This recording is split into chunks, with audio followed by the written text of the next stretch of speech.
Hello friends, आज हम लोग पढ़ने जा रहे हैं नेक्स्ट टॉपिक अपना वेब टेक्नोलॉजी का, जो कि है वेब सर्वर। इसके पहले हम लोगों ने काफ़ी सारे टॉपिक को ऑलरेडी क्लियर कर लिया है। तो आज हम लोग पढ़ेंगे वेब सर्वर के बारे में कि वेब सर्वर क्या होता है। इसके बारे में ऑलरेडी मैंने फर्स्ट अपने चैप्टर में बताया था। Web server, web client, web browsers और इंटरनेट, इन सब का क्या रोल है। अभी हम लोग इसको डिटेल में देखते हैं कि क्या है इसका रोल और ये कैसे वर्क करता है। देखिए, a web server is a software and hardware that uses HTTP and other protocols to respond to client request. ठीक है, अभी यहाँ HTTP क्या है? Hyper text transfer protocol. और भी कई प्रोटोकॉल्स होते हैं लाइक FTP, SMTP। तो ये सारे रिक्वेस्ट को वो हैंडल करता है। और जैसे कि क्लाइंट हमारा कुछ भी रिक्वेस्ट किया तो वो लाइक हम बैठे हैं यहाँ पे, ठीक है, कोई स्टूडेंट है मेरा लाइक राहुल, वो यहाँ बैठा है और रिक्वेस्ट कर रहा है गूगल पे वेब पेज। क्या होता है? What is web page? What is web page? उसके अकॉर्डिंग तो वो गूगल कर रहा है, लेकिन बैकग्राउंड में इसने क्या किया? रिक्वेस्ट किया। ठीक है, अभी ये रिक्वेस्ट का प्रोसेस हुआ। राहुल ने रिक्वेस्ट किया इंटरनेट को कि मुझे इसका आंसर चाहिए, व्हाट इज़ वेब पेज। ये रिक्वेस्ट जाएगा वेब सर्वर के पास, जो कि HTTP और अदर प्रोटोकॉल्स को यूज़ करके ये आपको वेब सर्वर से डेटा निकाल करके फेच करके आपको ये रिस्पॉन्ड करेगा। अभी इसने क्या किया? अपने स्टोरेज में चेक किया, प्रोसेस किया और इसको डिलीवर किया। अब इसने क्या किया? इसको डिलीवर किया तो आपके कंप्यूटर पे आ गया व्हाट इज वेब पेज। आपको काफ़ी कम सेकंड्स में आ गए, लेकिन उसके बैकग्राउंड का प्रोसेस ये था। हम लोग ब्राउजिंग करते हैं, लेकिन वो ब्राउजिंग कहाँ से होता है? वेब सर्वर से हो पाता है। वेब सर्वर के हेल्प से वो डेटा निकल के आता है। अभी main job of web server क्या है? To display website content through storing, processing and delivering web pages to the users. जो अभी मैंने बताया कि इसका काम है डिस्प्ले करने का वेबसाइट कंटेंट को। आप स्टोर किए हुए हैं, उसको स्टोरिंग को आप प्रोसेस कीजिए और डिलीवर कीजिए वेब पेज को यूज़र को। तो ये काम है हमारा सर्वर का। अभी हम लोग बात करते हैं कि कौन कौन सा कॉमन वेब सर्वर्स है जो अभी हमारे मार्केट में ऑलरेडी लॉन्च्ड है और जो मेनली यूज़ हो रहा है। उसमें से कुछ एग्जांपल आपको बताया जा रहा है, जैसे कि अपाचे HTTP सर्वर, ये फ्री है एंड ओपन सोर्स है। माइक्रोसॉफ्ट इंटरनेट इंफॉर्मेशन सर्विस, ये आपका ओपन सोर्स नहीं है बट बहुत ज़्यादा यूज़ होता है। ओपन सोर्स है। लाइटपैड और भी कई एग्जांपल्स हैं।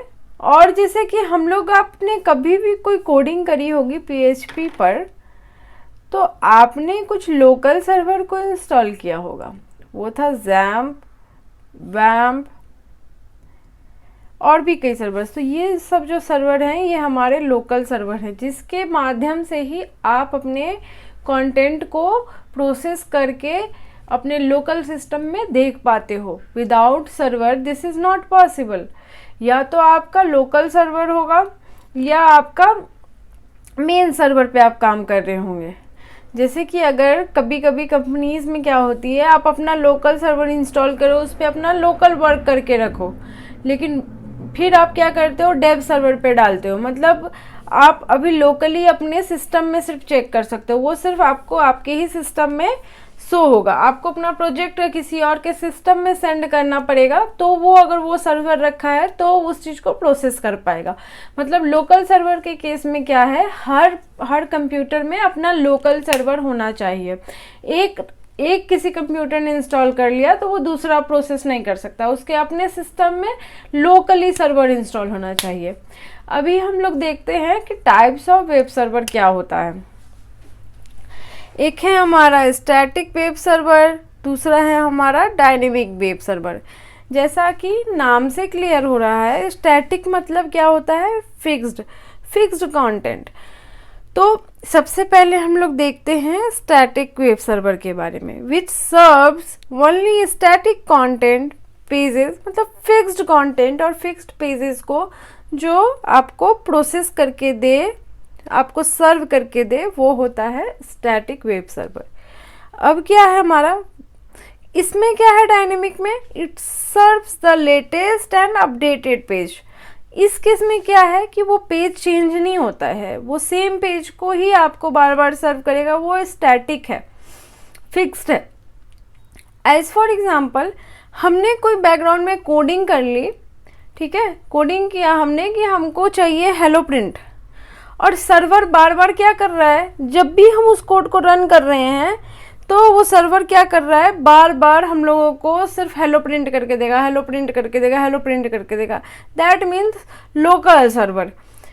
उसमें अगर आप मैनुअली कुछ भी चेंज करते हो, अपने हैंड से कुछ चेंज करते हो, तो फिर जब आप कमांड एग्जीक्यूट करोगे तो फिर क्या होगा, फिर आपका कंटेंट डिस्प्ले जो होगा वो चेंज होकर डिस्प्ले होगा। मतलब क्या है, वो स्टैटिक है। Web pages content can't be change, ठीक है। Takes less time to load, इसको लोड होने में भी कम टाइम लगता है क्योंकि इसके बैकग्राउंड में ज़्यादा प्रोसेस तो हो रहा नहीं है, ये तो बहुत आसानी से प्रोसेस हो सकता है, ज़्यादा प्रोसेस नहीं हो रहा है।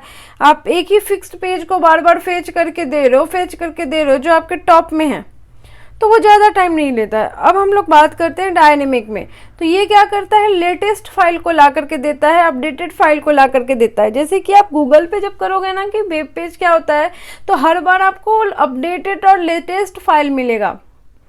वो क्या करता है, it is called dynamic because the application server is used to update the web pages files at the server side, and due to which it can change on every call request by the web browser.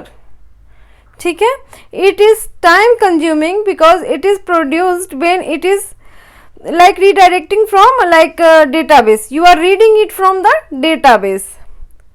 बार बार, मतलब इसमें long process है, तो ये time consuming भी है और ये हर बार आपको लेटेस्ट कोड फेच करके देता है। तो ये कॉन्सेप्ट समझ में आई है। इस इमेज को आप अपने माइंड में रखिएगा कि आप यहाँ बैठे हो, राहुल, प्रिया या जो भी हो एज अ क्लाइंट, हम लोग यहाँ पे बैठे हो और हम लोगों ने क्या किया, रिक्वेस्ट किया। कुछ भी आप गूगल पे जो भी रिक्वेस्ट करते हो, आप इसको रिक्वेस्ट बोला जाता है, और रिस्पॉन्स मतलब आपको जो कंप्यूटर पे दिख गया उसको रिस्पॉन्स बोला जाता है। तो आप बैठे हो और जो भी चीज़ सर्च करते हो और आपको फेच होके आता है, वो आपको दिखता नहीं है, लेकिन बैकग्राउंड का प्रोसेस ये है कि वो वेब सर्वर के यूज से ही हो पाता है। यहाँ पे वेब सर्वर रोल कर रहा होता है, जिस वजह से क्लाइंट एक्सेस कर पाता है स्टैटिक पेज को या फिर डायनेमिक पेज को। मतलब डायनेमिक पेज मतलब आपको हर हमेशा लेटेस्ट फाइल चाहिए। मान लीजिए हम लोगों ने क्या किया कि W3 स्कूल से हम लोग गए और हम लोगों ने पढ़ना स्टार्ट किया कि कंप्यूटर क्या होता है, व्हाट इज़ कंप्यूटर। अभी क्या है कि ये बार बार अगर ये अपडेट हो रहा है और मतलब updated file, latest code, dynamic आपको कंटेंट दिखाएगा डायनेमिक वेब सर्वर से। हम लोग जब भी कुछ सर्च रिक्वेस्ट करते हैं तो हर बार कुछ डायनेमिक चेंज होकर हम लोग को रिस्पॉन्स में दिखता है, लाइक जो भी अपडेटेड फाइल है वो आपको दिखता है। बट स्टैटिक के केस में, जैसे कि मैंने एक लोकल सर्वर का एग्जांपल दिया कि जब तक आप मैन्युअली कोड को बैकग्राउंड में चेंज नहीं करोगे तब तक वो वहाँ चेंज नहीं होता है। और कुछ एग्जांपल्स क्या था, अपाचे, HTTP सर्वर, ये कुछ एग्जांपल्स हैं जो कि एग्जांपल्स नहीं है, जो वेब सर्वर हमारे मार्केट में हमने यूज़ कर रहा है वो है। वेब सर्वर का मेनली काम क्या होता है, to display website content through storing, processing and delivering web pages to the user. और यूज़र कौन है, राहुल, प्रिया, या आप अपना नाम बता दीजिए कमेंट में, जो भी है वो है आप, मतलब आपने ये प्रोसेस किया और ये रिक्वेस्ट आपको शो हो रहा है। तो ये है वेब सर्वर का मेन रोल और इसके टाइप्स और मार्केट में क्या चल रहा है, और ओवरव्यू आपको टोटली दे दिया गया है वेब सर्वर के बारे में। अब हम लोग देखेंगे इसका नेक्स्ट टॉपिक है आपका एनआईसी का, वो है प्रॉक्सी सर्वर कि प्रॉक्सी सर्वर क्या होता है। अभी हम लोग थ्योरेटिकली रीड कर रहे हैं चीज़ों को, उसके बाद अब हम लोग प्रीवियस ईयर क्वेश्चन सॉल्व करेंगे और लॉट्स ऑफ क्वेश्चन सेट भी आपको मतलब वीडियो में सॉल्व करवाया जाएगा। तो बने रहिए स्टडी टेबल के साथ, और कुछ भी अगर इशू होता है, किसी भी सब्जेक्ट में इशू होता है, तो प्लीज़ कनेक्ट कीजिए, कमेंट आउट कीजिए, मेल कीजिए, आपको जैसे सुविधा हो वैसे टच में रहिए। और जो लोग नए हैं, अगर आपको समझ में आ रही है चीज़ें, आप प्लेलिस्ट जा कर के चेक करो, सब कुछ अच्छा लगे आप बिल्कुल सब्सक्राइब करो, और कुछ भी क्वेश्चन आप मेरे से पूछ सकते हो, मैं आपको बिल्कुल रिप्लाई करूँगी। तो आज के लिए बस इतना ही, फिर मिलते हैं नेक्स्ट वीडियो में। Thank you.